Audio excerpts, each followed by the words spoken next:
I review movie previews. What's up, good movie lovers, and welcome to a movie review for Mission Impossible 4 Ghost Protocol. And, I respect the sequel that has the colon and then the tagline after it. Just like G.I. Joe Retaliation. Like, yeah, so much better than 2, you know what I mean? Yeah. Before we get into the review, there will be spoilers, but at this point it's a little bit after the movie. T3, Rise of the Machines. Colon. Sorry, I can't. I have to keep thinking of these. Sorry. So there will be spoilers in this review, even though it's a bunch of weeks after the movies come out, so pretty much everyone has seen it. Probably, seen it yeah. and read reviews. Just in case you haven't, we're going to be talking about everything in the movie. Yeah. So what's the verdict? It was absolutely awesome. It was perfect Hollywood entertainment. This is what the Hollywood machine can deliver at its best. The jumping off the Dubai Tower, and then the sandstorm, and the crazy $100,000 BMW, and this, that, and the other thing. It was amazing. It was so much fun. Great little bits of comic relief from Simon Pegg, and great snappy dialogue. It was a set-piece delivery mechanism that was nonstop. And it was perfect. It was absolutely wonderful. And why can't you do this more often? I don't understand, Hollywood. What's the problem? Being able to do things like this the best. Yes. They've done it so many times over the last 100 years, so that by now there's really no excuse that whenever a movie of this kind of genre or this kind of scope comes why out, Pirates of the Caribbean 4 can't be as good as 1 or 2 or 3. or any of them. Before. Any of these movies can't be as good as this. Yeah. Why is it so difficult? Yeah. Why It's can't obviously everything not. be Lord of the Rings or Empire Strikes Back? Right. Or Terminator 2? Because when you get down to it, it comes down to a couple of simple things. The direction. Brad Bird, who is known for animated features. Right. He did it absolutely perfectly.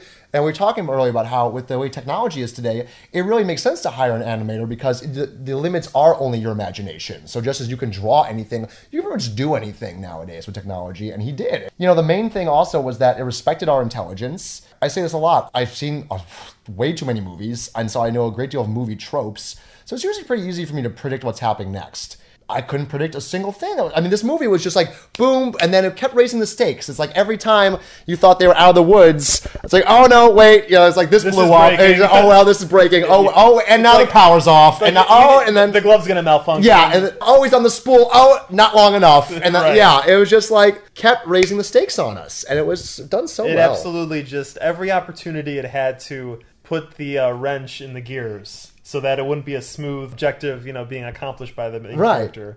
Yeah, and literally there's over that moment we're like, okay, finally, and then boom. Like, it's Right. It just always, and they were so well timed, those hiccups were always well timed, If I was like a teacher grading a genre set piece paper, it'd be like A+, A+. Right, because they nailed it. So what are the elements? We've got just set piece deliveries. The set pieces were all uniformly excellent. The Dubai set piece completely held up to the hype around it. That was, he's running across the effing building. Comic relief. Simon Pegg was great, and just little hits here and there, not overbearing. I love they did not shoehorn in a love story. There was a little emotional backstory with him and his wife, and her and the what's his face Mal from Firefly. Of Joss Whedon alumni fame.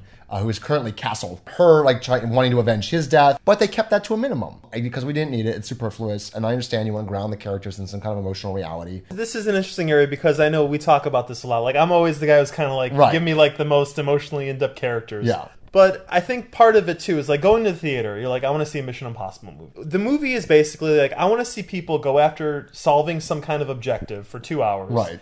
And have them diving off of cliffs and shooting guns and getting out of these situations. And I necessarily don't need to be crying or so well, involved again, with it's hiring Brad Bird to direct. This basically, it is a cartoon. The characters are two-dimensional. I think Onion AV Club had a good point where Ethan Hunt is the least interesting and cared about protagonist of any main series in any recent history. That's a great point, yeah. What do we know about him? What is there to know about him? Not much of anything. It doesn't matter. You can just get it done. Yeah, exactly. And that's, Tom Cruise in a nutshell as a great action star because, he just is this super cool guy that's just kicking ass and just You could ask the question of, let's say, something like True Lies, where he's Harry Tasker and he's got this marriage kind of going on. Right. It kind of did add a little bit to him as being that character. It was Schwarzenegger. That was a completely completely different kind of movie. It was. That was more of a comment on the genre than Last Action Hero ever was. It that was a much better some spoof slash commentary. But it's an example of when you have a movie of just a guy like Tom Cruise here being the badass. Yeah. I'm going to get into a fight. I did like that they let him get hurt here. He got his knee gets broken, dude, and like he effed up in this movie. Like when he crashes the car, and then like he's like, this thing is falling off that, and then he like slams against the window, and he's getting beat up in this movie a lot. I like that good. that he wasn't invincible in that respect. Yes, but exactly. it's like you knew he would accomplish the mission, right? And there wasn't any greater stake for him. They did the wife thing and all that at the end, but well, they also did a good job of like, yes, we know they're going to accomplish the mission, but again, with the monkey wrenches, every time you think it's going to happen, nope, they just fired the missile, and like, oh, there's the whole great briefcase scene with the different risers and the BMW factory, and then which was very Incredibles, by the way, like a lot of Incredibles, kind of like very much so, very cartoony. You've never seen these set pieces before, right? No, you've never seen a sandstorm fight like chase like this. It was interesting because I was just listening to our review the other day of horrible Zack Snyder movie we had to sit through. Sucker Punch. So one of the complaints in that was that like those crazy action set pieces where it was all stuff I'd never seen before, but I'd all seen before. Yeah, the bells and whistles were like the mech robots and the zombie Nazis and all that stuff. But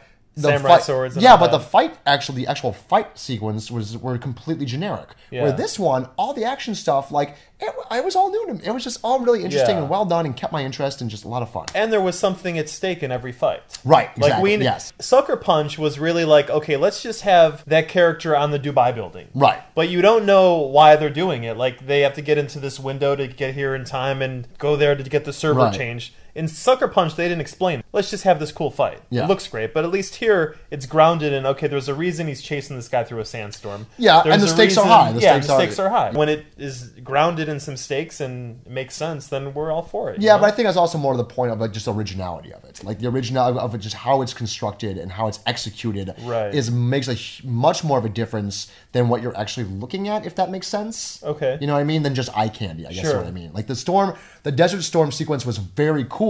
We had gotten the foreshadowing of it. Right. Which this movie was there was a lot of foreshadowing. They set that up a lot here. Yeah. When he drives the car into the other car, that was awesome. The movie was full of that kind of stuff. The movie was full of these things like, what are they going to do here? Like, oh, he's going to get in the BMW and drive it off the effing riser because he's sure that the airbag will save him. Yeah. Oh, that's what he's going to do. Like, I didn't see that coming. We're quickly approaching the time when movies like this, like James Bond or this, which we used to go to them and be like, what's the crazy Q invention? Now it's kind of be like, oh, Apple did that already. You know, they're all on the iPad and stuff. That's an app now, you know? Yeah, that contact lens is coming. Yeah, definitely. It's probably out right now. Exactly. What are you talking about? Exactly. You know? Steve Jobs had one of those. Yeah, you know, totally. It's like, we're not going to be too impressed. Is that what the monocle is? The movie Jonas. There was going to be a big reveal about that.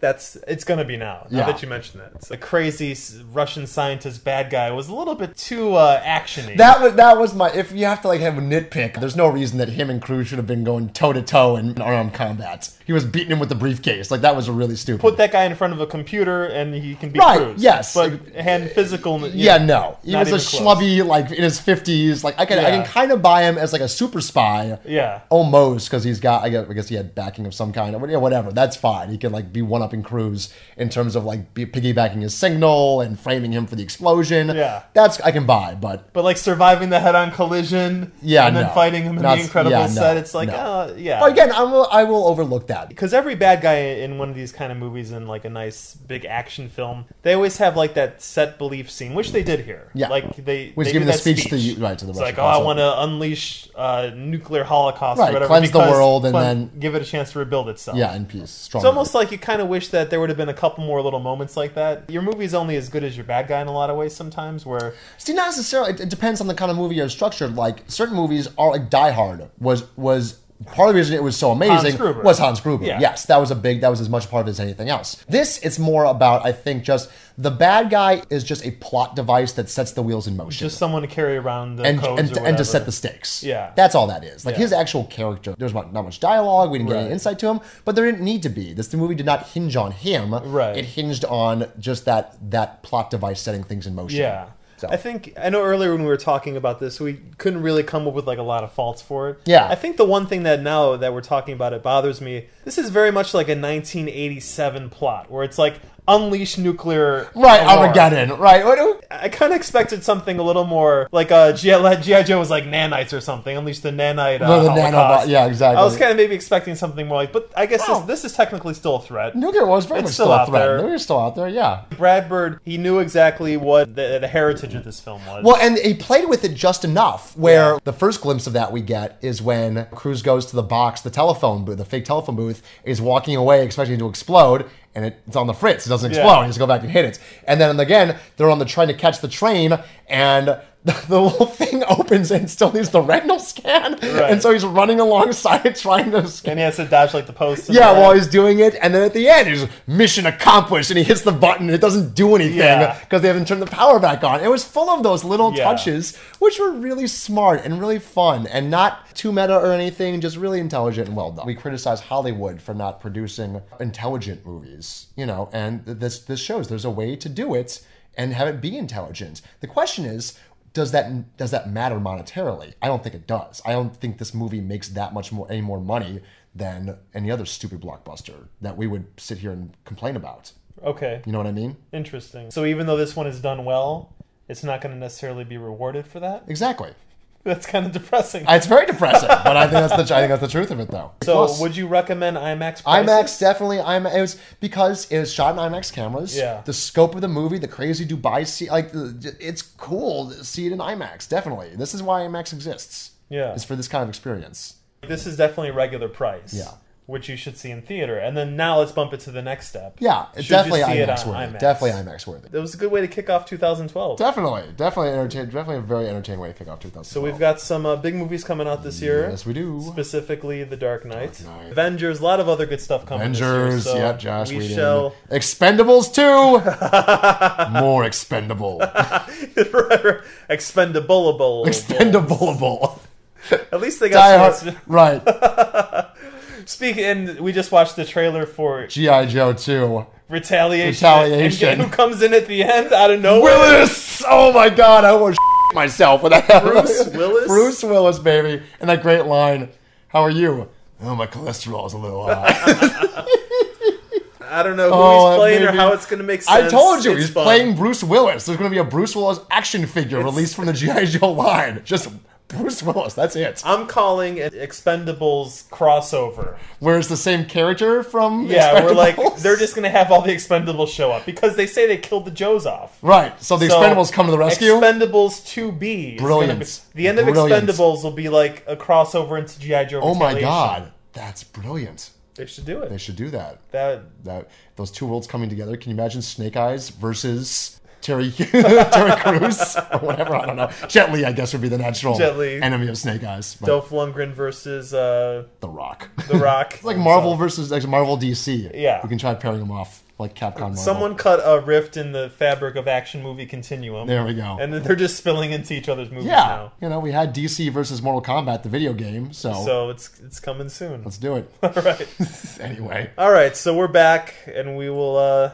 See what we can do to add to some movie hope in 2012. Let's do it, baby. Quick update on everything's still rolling with... Everything's still running on the blog. Zen and the Art of Waitering continues. zenandtheartofwaitering.blogspot.com. You can purchase the book for your Kindle. There's that old Smashwords thing I always link to. But you can also just go to Amazon, man. Just Amazon. Search Zen and the Art of Waitering. Done. It's been a pleasure. You as well, sir. As always, Hollywood, if you want us for rewrites, we are available. Always available. Always available. Choose your movies wisely because Hollywood is going to give us more of what we pay for.